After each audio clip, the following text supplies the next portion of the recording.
This is Al Kabir, the analyst, and today I will be talking about Eagles and Giants, of course, and I will talk about the things that fear me. Is only one thing, and I will explain why.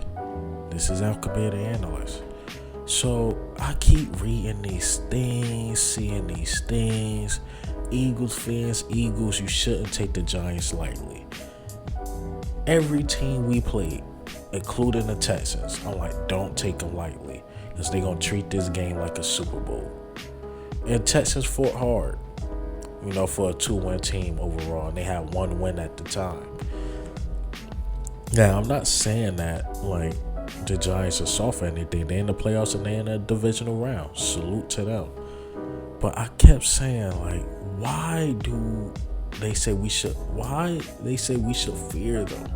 Why the masses saying we should just fear the Giants? So I went back and looked at the Giants. So they ended the season not that good. They was 2-4-1. They won 2 games, lost 4, and tied 1.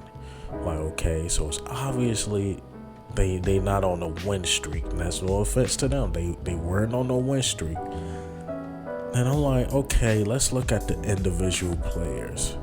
Okay, Saquon was okay. All right, Daniel Jones stepped it up the last 3 games, and 2 of them was against the Vikings.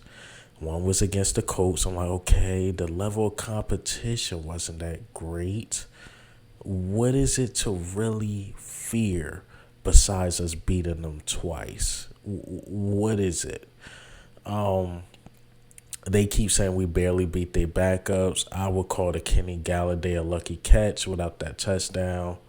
It looked more like a blowout. But all in all, I'm looking at that. I'm like, okay, it's not that. But I watched Daniel Jones. I'm like, he is pretty scary with his legs. But we stopped him the first time. Can we do that again? I think we're capable of doing that again. So I'm like, okay, let me go back and look at the Eagles. Why we semi-struggle. Okay, the obvious is Jalen Hurts. But then I'm like, oh, man, I figured it out. Why we should fear the Giants. It's not the Giants why we should fear the Giants. It's these 2 guys why we should fear the Giants. Because I really look back at that Washington game.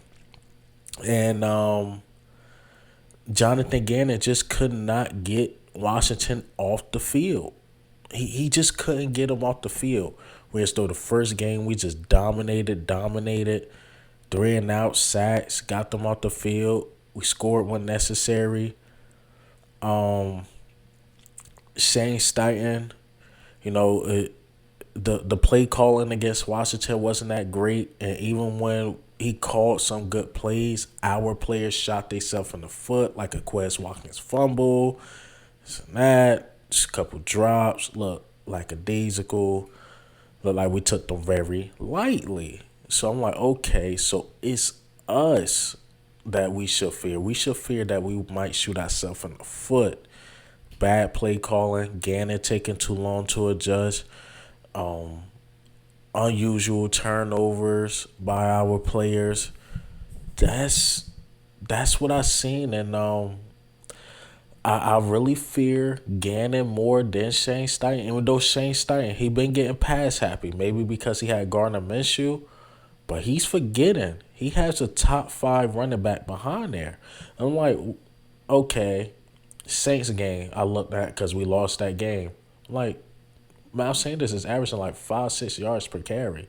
Why not keep giving him the ball? And you see my previous videos. I'm like, maybe his knee injury might be serious.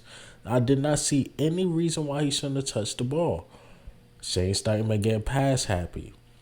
Hopefully he's not trying to put on some show for the team he's trying to go to and have Jalen Hurts throw the ball over 40, 50 times. Stuff like that, shooting ourselves in the foot. You want to keep it balanced like the beginning of the season. Jalen Hurts threw 25, max 30 times. Jalen Hurts is going to maximize his opportunities, but you got to feed Miles Sanders. You got to feed Boston Scott. You got to feed Kenneth Gainwell and Jonathan Gannon. You know, LB been talking about this a lot. Salute to Lord Bronson, because I'm looking at the Saints game and I looked at it again. And I'm like, why did it take them so long to adjust? Yes, the Saints scored 13 points, but why take them to the second half to adjust? Your guy's throwing 16 for 16. You can't have Daniel Jones go on a hot streak like that, because he will stay hot and you will possibly shoot yourself in the foot.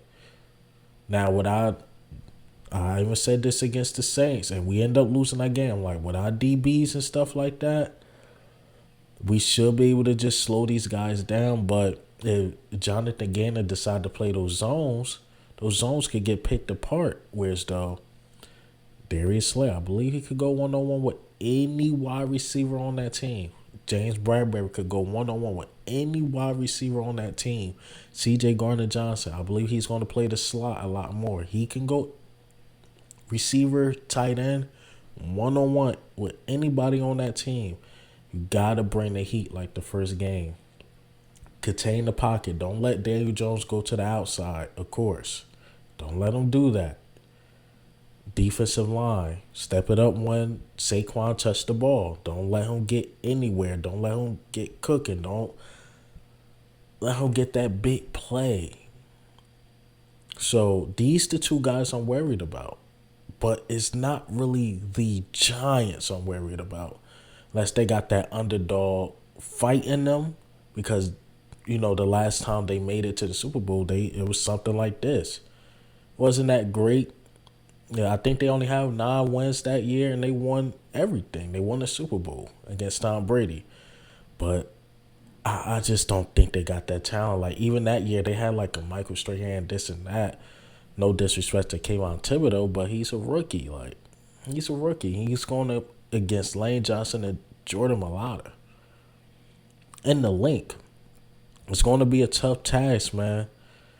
And salute to Clay Harbor, right? He said this on Philly Mike channel, and I'm going to go ahead and wrap it up from here.